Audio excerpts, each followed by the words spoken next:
ሰላም ጤና ይስጥልን የጣና ቲቪ ተከታታይ ቤተሰቦቻችን፣ እነሆ የሰዓቱን የጣቢያችን ዜና መረጃና ዜና ትንታኔዎችን ይዘንላችሁ ቀርበናል። አክብሮታዊ ግብዣችንን እያስቀደምን በቅድሚያም አበይቶችን እናቀርብላችኋለን። የኢትዮጵያን እጣ ፈንታ የሚወስኑ ከባድ ወታደራዊ ውሳኔዎችና የጦርነት ግንባሮች ሊቀሰቀሱ ይችላል ይለናል የዛሬው ወታደራዊ ምንጫችን። የብልጽግና መከላከያ ሰራዊት ወታደራዊ ካውንስል እንዲሁም የጸጥታና ደህንነት ግብረ ኃይሉ በየፊናቸው አስቸኳይ ስብሰባ መቀመጣቸው ተሰምተዋል። ስብሰባዎቹ በሰሜን ኢትዮጵያ ሊፈነዳ የተቃረበውን ጦርነትና የምርጫ ጊዜው መቃረቡን የተመለከቱ መሆኑ ተጠቁመዋል። በጉዳዩ ላይ ሰፋ ያለ ወታደራዊ መረጃ ይዘናል። በድምፃዊ ቴዎድሮስ ካሳሁን ቴዲ አፍሮ ጉዳይ አዲስ መረጃ ተሰምተዋል። መረጃው በዙሪያው ያሉ ሰዎችን እስር የተመለከተ ነው። ሁለቱም ስቱዲዮቹ እንዴት እንደተዘረፉ በዓለም አቀፉ ሚዲያ ተጨማሪ መረጃ ወጥተዋል። በድምፃዊው የስራ ባልደረቦችና የቅርብ ሰዎች ላይ ያነጣጠረው እስር አሁንም ትኩስ ስጋት ሆኖ እንደቀጠለ ነው። አብራችሁን ስዘልቁ ትሰሙታላችሁ። ደቡብ አፍሪካ ውስጥ ኢትዮጵያውያን ስደተኞችን ጨምሮ በርካታ የአፍሪካ ሀገራት ስደተኞች ተገድለዋል። ስርዓት አልበኝነቱ አሁንም እልባት አላገኘም። ይህንን ተከትሎ ናይጄሪያና ቦትስዋና ደቡብ አፍሪካ ላይ ከባድ እርምጃ መውሰዳቸው ተሰምተዋል። ቦትስዋና ድንበር ዘግታለች፣ መብራትም አቋርጣለች። በአንጻሩ የብልጽግናው አገዛዝ የዜጎቹን ሞት ከሚዲያዎች በመስማት ላይ ይገኛል። ከወደ ደቡብ አፍሪካ የወገኖቻችንን አሁናዊ ሁኔታ በዜናችን አሰናድተናል። በመካከለኛው ምስራቅ ያለው ውጥረት ወደ አደገኛ ደረጃ ተሸጋግሯል። ኢራን በአሜሪካ የጦር መርከብ ላይ የሚሳኤል ጥቃት መፈጸሟን በይፋ አስታውቃለች። ጦርነቱ ዳግም ሊቀሰቀስ እንደሚችል ቀጠናዊ ስጋቶች ተደቅነዋል። ለሰዓቱ የመረጥንላችሁ ዜና ትንታኔያችን ነው። እነዚህንና ሌሎችን ይዘናል። አሁን ወደ ዝርዝር መረጃዎቹ እናምራለን።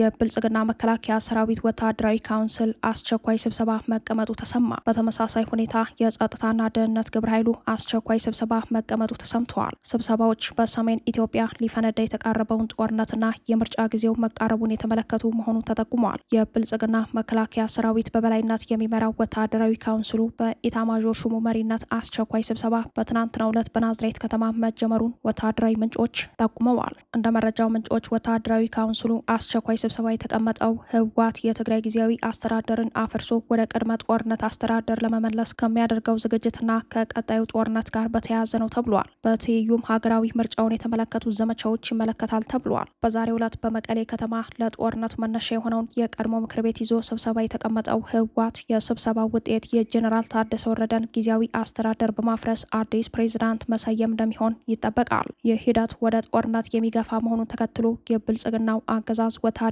ካውንስል በናዝሬት አስቸኳይ ስብሰባ የተቀመጠ ሲሆን በዚህ አስቸኳይ ስብሰባው ከቀጣዩ ጦርነት ጋር በተያያዘ ውሳኔዎችን ይወስናል ተብሎ ይጠበቃል። በአሁኑ ሰዓት የብልጽግና ሰራዊት በ6 ዋና ዋና ግንባሮች ጦሩን አደራጅቶ እንደሚገኝ የቀደሙ ወታደራዊ መረጃዎች ያሳያሉ። ከ6ቱ ግንባሮች ውስጥ 4ቱ በአማራ ግዛቶች የሚገኙ ሲሆን 2ቱ ደግሞ በአፋር ክልል በኩል ይገኛሉ። በዝርዝር ስንመለከታቸውም አንደኛው ግንባር በወሎ ቤት አማራ የእጁና ራያ ቀጠና ያለው ሲሆን ሁለተኛው ግንባር ከላስታ ይዞ ዋግምራ አበርገሌን ይሸፍናል።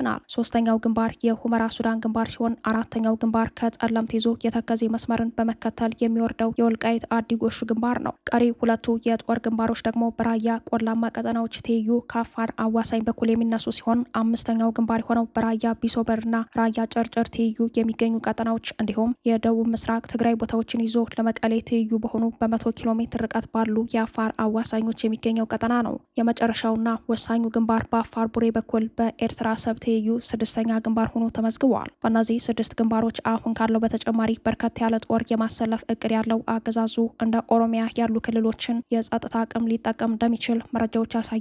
በእርግጥ የሚሉት የመረጃው ምንጮች በእነዚህ 6 ግንባሮች መጠነ ሰፊ የብልጽግና ሰራዊት የተሰማራውን ያክል የኤርትራና የህወሓት ኃይሎችም ከነ ሜካናይዝድ ጦራቸው መሰለፋቸውን ይጠቁማሉ። የብልጽግና ወታደራዊ ካውንስል አስቸኳይ በተቀመጠው ስብሰባ ላይ ይወስናቸዋል ተብሎ ከሚጠበቀው ውሳኔዎች ውስጥ አንዱ በምዕራብ ኢትዮጵያ በኩል አዲስ የውጊያ ግንባር የሚፈጠር መሆኑን በመስጋት በቤኒሻንጉል ጉሙዝ ክልል አሶሳ ቀጠና በርካታ ጦር ሊያሰማራ እንደሚችል ነው የተገመተው። በዚህ ቀጠና የሱዳን የውክልና ጦርነት ወደ ኢትዮጵያ ምድር ተስቦ መግባቱን ተከትሎ በጄኔራል አልቡርሃን የሚመራው ጦር ተከታታይ የአየርና የከባድ መሳሪያ ድብደባ በኢትዮጵያ ግዛቶች በተለይም በኩርሙክ ቀጠና በመፈጸም ላይ በመሆኑ ስጋቶች አይለዋል። እናም የሚሉት ወታደራዊ ምንጮቻችን በሰሜን ኢትዮጵያ ጦርነቱ በሚፈነዳበት ሰዓት የህዳሴው ግድብ መገኛ በሆነው በምዕራብ ኢትዮጵያ ቤኒሻንጉል ጉሙዝ ጉምዝ ተመሳሳይ የውጊያ ግንባር እንደሚከፈት ስጋት የገባው አገዛዙ በዚሁ ቀጠና የኦሮሚያ ልዩ ኃይልን ጨምሮ ተጨማሪ ሰራዊት ሊያስገባ እንደሚችል ይህም በወታደራዊ ካውንስሉ በኩል የሚቀርብ ሀሳብ እንደሚሆን ነው የጠቆሙት።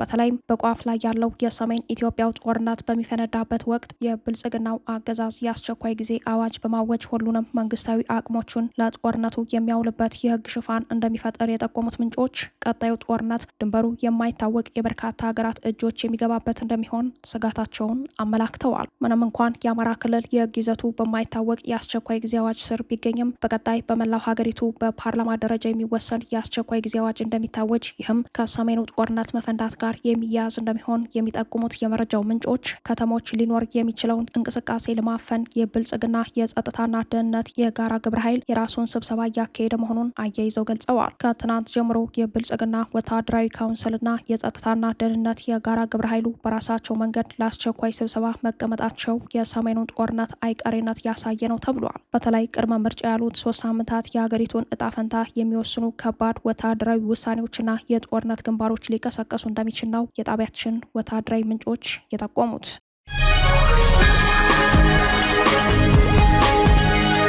በድምፃዊ ቴዎድሮስ ካሳሁን ቴዲ አፍሮ ጉዳይ አዲስ መረጃ ተሰምቷል። መረጃው በዙሪያ ያሉ ሰዎችን እስር የተመለከተ ነው። በእስር ላይ የሚገኙ ከድምፃዊ ቴዎድሮስ ካሳሁን ጋር ቅርበት ያላቸው ሰዎች ቁጥር 7 መድረሱ ተሰምቷል። በድምፃዊው የስራ ባልደረቦችና የቅርብ ሰዎች ላይ ያነጣጠረው እስር አሁንም ትኩስ ስጋት ሆኖ እንደቀጠለ ነው። ዛሬ ሚያዝያ 26 ቀን በኢትዮጵያ ሰዓት አቆጣጠር አመሻሹን ዶቼ ቬሌ ይፋ ባደረገው መረጃ ላይ እንደተመላከተው ከቴዲ አፍሮ ጋር የቅርብ የስራ ግንኙነት ያላቸው ስማቸው እንዳይጠቀስ የጠየቁ አንድ የመረጃ ምንጭ እንደገለጹት አርቲስቱ የቅርብ ጓደኛ አቶ ዩሱፍ ያሲንና አዲስ የሙዚቃ ስራዎቹ በዩቲዩብ መድረክ ማስታወቂያ እንዲታጀቡ አስፈላጊ ሂደቶችን ለማመቻቸት ጀምራ ከነበረው ወይዘሮ መሀሌት ሰለሞን ወይንም በፓስፖርት ስሟ ሀና ሰለሞን ሌላ 2 የቴዲ አፍሮ ስቱዲዮ ጠባቂዎችም ታስረዋል። በተጨማሪም ከአርቲስቱ ድረገጽ ጋር የተያያዙ ስራዎችን የሚሰራ አንድ የቴክኒክ ባለሙያ የሆነ ሰው እንዲሁም ኬንያ ሞምባሳ በተደረገው የሙዚቃ ኮንሰርት ላይ ተሳትፎ የነበራቸው ሌሎች 2 ሰዎችም በዚሁ ሰሞን መያዛቸውን የቴዲ አፍሮ የቅርብ ሰዎች አረጋግጠዋል። በተያያዘ መረጃ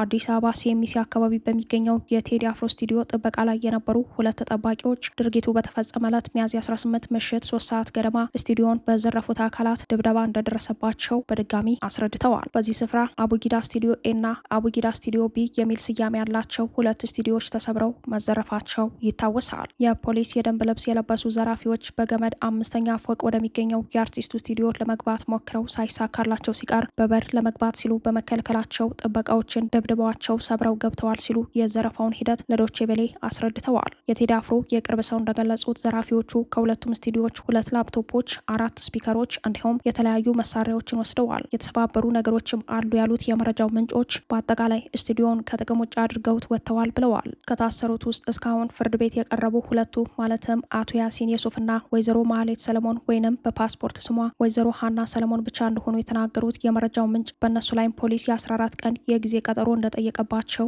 ለዶቼ ቬሌ አስረድተዋል። በዶቼ ቬሌ ዘገባ እንደተመላከተው ስለታሰሩት እንዲሁም ፍርድ ቤት ቀርበው የ14 ቀን ጊዜ ተጠየቀባቸው ስለተባሉት ሰዎች ከፌዴራል ፖሊስ መረጃ ለማጣራት ጥረት ቢደረግም ፖሊስ መረጃ ለመስጠት ፈቃደኛ አልሆነም። ዘገባው እንደሚለው በስልክ ያነጋገርናቸው የፌዴራል ፖሊስ የህዝብ ግንኙነት ኃላፊ ጀላን አብዲ ለጊዜው በፍርድ ቤት በተያያዘ ጉዳይ ላይ መረጃ ለመስጠት እንደማይችሉ ተናግረዋል። ሚያዝያ 8 ቀን ከቀኑ 8 ሰዓት በይፋ የተለቀቀው ኢትዮሪካ የተሰኘው የድምፃዊ ቴዎድሮስ ካሳሁን ቴዲ አፍሮ የሙዚቃ አልበም በዓለም አቀፍ ደረጃ ከፍተኛ እይታ እያገኘ መሆኑን መረጃዎች ያመላክታሉ። የኢትዮጵያን ወቅታዊ ሁኔታ በውብ ስንኞች የገለጸበት ዳስጣል የተሰኘው አነጋጋሪ ስራው ብቻ ይህ ዜና እስከተጠናቀረበት ዛሬ ሚያዝያ 26 ቀን አመሻሽ ድረስ ያገኘው እይታ 22 ሚሊዮን ደርሰዋል። የአገዛዙ ፍርሃት ወለድ እርምጃዎችን ተከትሎ የቴዲ አፍሮ ሙዚቃ የሰሙ ሰዎች እስር ከ150 በላይ የተሻገረ ሲሆን በአዲስ አበባ ከተማ የድምፃዊ ምስል ያረፈበትን ቲሸርት ያተሙ ማተሚያ ቤቶች ሰራተኞች መታሰራቸውን፣ ንብረታቸው መዘረፉን፣ ድርጅታቸው እስከ መዘጋት መድረሱን መዘገባችን ይታወሳል።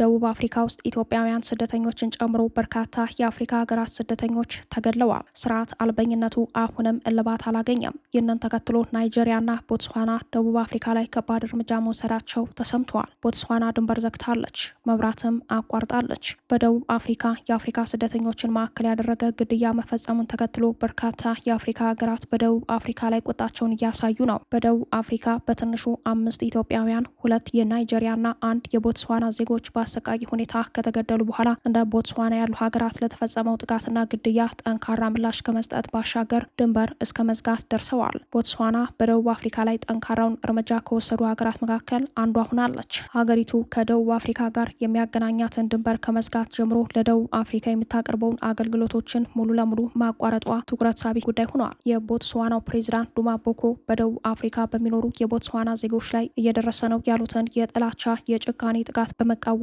ሀገራቸው የአስቸኳይ ጊዜ አዋጅ ማወጇን ይፋ አድርገዋል። ፕሬዚዳንቱ ተጨማሪ ውሳኔዎችንም አስተላልፈዋል። ከውሳኔያቸው ውስጥ የቦትስዋና መንግስት ከደቡብ አፍሪካ ጋር የሚያገናኙትን ድንበሮች በአፋጣኝ እንዲዘጉ ማዘዛቸውና ወደ ተለያዩ የደቡብ አፍሪካ ግዛቶች ይላክ የነበረው የኤሌክትሪክ ኃይል እንዲቋረጥ ማድረጋቸው ቀዳሚው ጠንካራ እርምጃ ነው። ይህ እርምጃ በኃይል እጥረት ለምትታመሰው ደቡብ አፍሪካ ትልቅ ፈተና ሆኗል። በደቡብ አፍሪካ የሚገኙ የቦትስዋና ዜጎች በሙሉ በአፋጣኝ ወደ ሀገራቸው እንዲመለሱ በመንግስታቸው ጥሪ መቅረቡ ለውጥረቱ መጨመር ማሳያ ሆኗል። ፕሬዚዳንት ዱማ በዜጎች ላይ የሚፈጸመው የጥላቻ ተግባርን በማውገዝ ደቡብ አፍሪካ ከአፓርታይድ ስርዓት ጋር ስትታገል በነበረበት ወቅት ቦትስዋና ያደረገችላትን ታሪካዊ ውለታ የረሳችሁናለች ሲሉ ወቅሰዋል። እኛ ጭቆናን እንድታሸንፍ ረድተናል፣ ዛሬ ግን ልጆቻችን በእናንተ ምድር ላይ እየተዋረዱ ነው ሲሉ ፕሬዚዳንቱ ጎረቤቶቻቸውን በሞራል ጥያቄ አፋጠዋል። ይህም በሁለቱ ጎረቤት ሀገራት መካከል ያለውን ግንኙነት ወደ ከፋ ደረጃ ሊያሸጋግረው ይችላል ተብሎ ተሰግቷል። ሁለት ዜጎች በጥላቻ የተገደሉባት የምዕራብ አፍሪካዊቷ ሀገር ናይጄሪያ በበኩሏ በሀገሯ የሚገኙትን የደቡብ አፍሪካ አምባሳደር ለጥያቄ ጠርታለች። የውጭ ጉዳይ ሚኒስተር በናይጄሪያ የደቡብ አፍሪካ ከፍተኛ ልዑክ የሆኑትን ዲፕሎማት በማስጠራት በዛሬው ዕለት ንግግር ያደርጋሉ ተብሏል። ከሰሞኑ የዙሉ ማህበረሰብ አባላት እንደሆኑ የሚነገርላቸው ደቡብ አፍሪካውያን በአፍሪካ ስደተኞች ላይ ግድያ፣ ድብደባና እንግልት ሲያደርሱ በባህላዊ መሳሪያ ጥቁር አፍሪካውያንን ሲደበድቡና ጭንብል አጥልቀው በመሳሪያ ግድያ ሲፈጽሙ የሚያሳዩ ምስሎች ተሰራጭተው ከፍተኛ ቁጣ መቀስቀሱ ይታወቃል። የሆነው ሆኖ በርካታ የአፍሪካ ሀገራት በደቡብ አፍሪካ የሚገኙ ዜጎቻቸውን በአስቸኳይ ከማስወጣት ጀምሮ የተለያዩ እርምጃዎችን በመውሰድ የዜጎቻቸውን ደህንነት ለመጠበቅና ሕይወታቸውን ለመታደግ እየተዋደቁ ባሉበት በዚህ ወቅት በዲፕሎማሲያዊ ውድቀቱ ኢትዮጵያን በማዋረድ ላይ ያለው የብልጽግናው አገዛዝ በደቡብ አፍሪካ በስደት ላይ የሚገኙ ኢትዮጵያውያንን ለመታደግ አቅም አጥቶ ሁኔታውን በዝምታ መመልከቱን ቀጥሏል። በደቡብ አፍሪካ የሚገኘው የኢትዮጵያ ኤምባሲ አንድ መግለጫ ከማውጣት በዘለለ የዜጎቹን የደህንነት ተጋላጭነት ለመታደግ ያደረገው ጥረት እንደሌለ ኢትዮጵያውያን በምሬት በመናገር ላይ ናቸው። ኤምባሲ አስረግጬ የምነግር ምንም ይረዳን ነገር የለም። ሴፍሻ ምንም ነገር ምንም በቃ ኤምባሲኛው ያለኑ ላይ እስከማይመስለን ድረስ ማለት ነው። ኤምባሲው ምንም እያደረገልን አይደለም። ሰው ይሞታል፣ በቃ ዝም ነው። ዛሬም ይሞታል ወይ ተባለ ይሸኛል አስክሬን፣ በቃ ይሄ ነው ያለው ሴፍሻ። ኤምባሲ ምንም የሚያደርግልን ነገር የለም፣ ምንም አይነት ነገር እና በዚህ አጋጣሚ ኤምባሲዎች እንደው በከሰሙኝ እባካችሁ ቀረብ ብላችሁ ህዝቡን ተጠይቁ። ምንድን ነው በምን የተነሳ ነው ሁላ ነገር የሚሆነው ብለው ህዝቡን እንትን ቢያናግሩ ደስ ይለኛል። ኢራን በአሜሪካ የጦር መርከብ ላይ የሚሳኤል ጥቃት መፈጸሟን አስታወቀች። ጦርነቱ ዳግም ሊቀሰቀስ እንደሚችል ቀጠናዊ ስጋቶች ተደቅነዋል። በመካከለኛው ምስራቅ ያለው ውጥረት ወደ አደገኛ ደረጃ ተሸጋግሯል። ኢራን በዛሬው ዕለት በደቡባዊ የሀገሪቱ ክፍል በምትገኘው ጃስክ ደሴት አቅራቢያ በአንድ የአሜሪካ የባህር ኃይል የጦር መርከብ ላይ የሁለት ሚሳኤል ጥቃቶችን መፈጸሟን ይፋ አደረገች። የኢራኑ የዜና ወኪል ፋርስ እንደዘገበው መርከቧ በሆርሙዝ ወሽመጥ በኩል ስትጓዝ የኢራን ባህር ኃይል የሰጣትን ቁም የሚል ማስጠንቀቂያ ባለማክበሯ ጥቃቱ ተሰንዝሮባታል። በጥቃቱ ምክንያት መርከቧ መንገዷን መቀጠል አቅቷት አቅጣጫዋን ቀይራ ከአካባቢው ለመሸሽ ተገዳለች ተብሏል። እስካሁን በመርከቧ ላይ የደረሰው የጉዳት መጠን ወይም የሰው ሕይወት መጥፋት ስለመኖሩ በዝርዝር አልተገለጸም። ይህ ጥቃት የተፈጸመው አሜሪካ በሆርሙዝ ሰርጥ ፕሮጀክት ፍሪደም የተሰኘ ወታደራዊ ዘመቻ በጀመረችበት ዕለት ነው። የአሜሪካ የጦር መርከቦች ገለልተኛ የሆኑ የውጭ ሀገራት መርከቦችን ከሆርሙዝ ሰርጥ በሰላም አጅበው እንደሚያስወጡ ባስታወቁ 24 ሰዓት ሳይሞላው ነው ኢራን ይህንን ጥቃት የፈጸመችው። ትራምፕ ሰብአዊ እርዳታ ሲሉ የጠሩት ዘመቻ ገና ከመጀመሪያው ጥቃት ተሰንዝሮበታል። እንደ ትራምፕ ማብራሪያ የአሜሪካ የባህር ኃይል መርከቦች በሰርጡ ውስጥ የታገቱ ገለልተኛ መርከቦችን በደህንነት ያጅባሉ። ሆኖም ይህ እጀባ ይጀመራል በተባለበት ዕለት አሜሪካ ያልገመተችው ጥቃት ከወደ ኢራን ተሰንዝሮባታል። የአሜሪካ ማዕከላዊ እዝ ለዚህ ተልዕኮ የሚመሩ የሚሳኤል አጥፊ መርከቦችን ከ100 በላይ አውሮፕላኖችንና 15,000 ወታደሮችን ማዘጋጀቱን ቢገልጽም ከኢራን ጥቃት ግን አልዳንም። ይህ ጥቃት መፈጸሙ ከተሰማ በኋላ የዓለም የነዳጅ ዋጋ በከፍተኛ ሁኔታ ሁኔታ ኑሯል። የብሬንትና ድፍድፍ ነዳጅ ዋጋ በአንድ በርሜል $115 ተቃርበዋል። የሆርሙዝ ወሽመጥ የዓለም የነዳጅ አቅርቦት ቁልፍ መስመር በመሆኑ የግጭት የዓለምን ኢኮኖሚ ስጋት ላይ ጥሎታል። ዋይት ሀውስም ሆነ የአሜሪካ መከላከያ ሚኒስቴር እስካሁን ስለ ጥቃቱ የሰጡት ይፋዊ መግለጫ የለም። የኢራን አብዮታዊ ዘብ ቀደም ሲል ቴሄራን ያወጣቸውን የባህር ላይ የጉዞ ህግ የሚጥስ ማንኛውም መርከብ በኃይል ይቆማል ሲል ማስጠንቀቁ ይታወሳል። ከዛሬው የመርከቧ ጥቃት በፊት የኢራን ብሔራዊ ደህንነት ኮሚሽን መሪ ኢብራሂም አዚዚ አሜሪካ በሆርሙዝ ሰርጥ ላይ የምታደርገው ማንኛውም ጣልቃ ገብነት የተኩስ አቁም ስምምነቱን መጣስ ነው ሲሉ ማስጠንቀቃቸው አይዘነጋም። ባለስልጣኑ የሆርሙዝ ሰርጥ በትራምፕ የሶሻል ሚዲያ ፖስቶች አይመራም ሲሉ ፕሬዚዳንቱን መወረፋቸው አነጋጋሪነቱ ሳይበርድ ነው ኢራን በአሜሪካ የጦር መርከብ ላይ የሚሳኤል ጥቃት መፈጸሟን ያስታወቀችው። በፓኪስታን አደራዳሪነት የተደረሰውና በፕሬዚዳንት ዶናልድ ትራምፕ የተራዘመው ጊዜያዊ የተኩስ አቁም ስምምነት በዚህ ጥቃት ምክንያት አደጋ ላይ ወድቋል። ጦርነቱ ዳግም ይቀሰቀሳል የሚል ቀጠናዊ ስጋቶች አይለዋል። ቀጠናው ወደ መጠነ ሰፊ ጦርነት ሊያመራ ይችላል የሚለው ከፍተኛ ስጋት የሚወሰነው በአሜሪካ ቀጣይ እርምጃዎች ነው የሚሉት የፖለቲካ ተንታኞች ኢራን ሆርሙዝን ላለማስደፈር ወደ ጦርነት ለመመለስ አንድ ምክንያት ብቻ በቂዋ እንደሆነ ይገልጻሉ። ትራምፕ ለእስራኤል የዜና ማሰራጫ ካን ኒውስ እንደተናገሩት ኢራን ጦርነቱን ለማቆም ያቀረበችው የ14 ነጥብ የሰላም ሀሳብ ተቀባይነት የሌለው ነው። ይሁን እንጂ አሜሪካ እሁድ ዕለት የራሷን የተሻሻለ የውል ረቂቅ ለቴሄራን ልካለች። በዚህ የዲፕሎማሲ ቁማር ላይ ዳግም ያጠላው የጦርነት ድባብ የባህረ ሰላጤው ሀገራትን ብቻ ሳይሆን በነዳጅ እጦት ፈተና ላይ የወደቀውን ቀሪውን የዓለም ክፍል ጭምር ያሳሰበ ጉዳይ ሆኗል። ክቡራትና ክቡራን ቤተሰቦቻችን ለሰዓቱ የተሰናዱት መረጃዎቻችን እየተከታተሏቸዋቸውን ይመስሉ ነበር። አብራችሁን ስለቆያችሁ ልባዊ ምስጋናችን ድረሳችሁ እያለን የጣና ቲቪ ወቅታዊ ዜናዎች፣ ትንታኔዎችና ልዩ ልዩ ፕሮግራሞች እንዲደርሷችሁ ቻናላችን ሰብስክራይብ በማድረግ ቤተሰብ ይሁኑ። በተሳትፎ የትግል ሚዲያው እንዲያጠናክሩ ጥሪያችን እናቀርባለን። ጣና ቲቪ ከሀቅ ጋር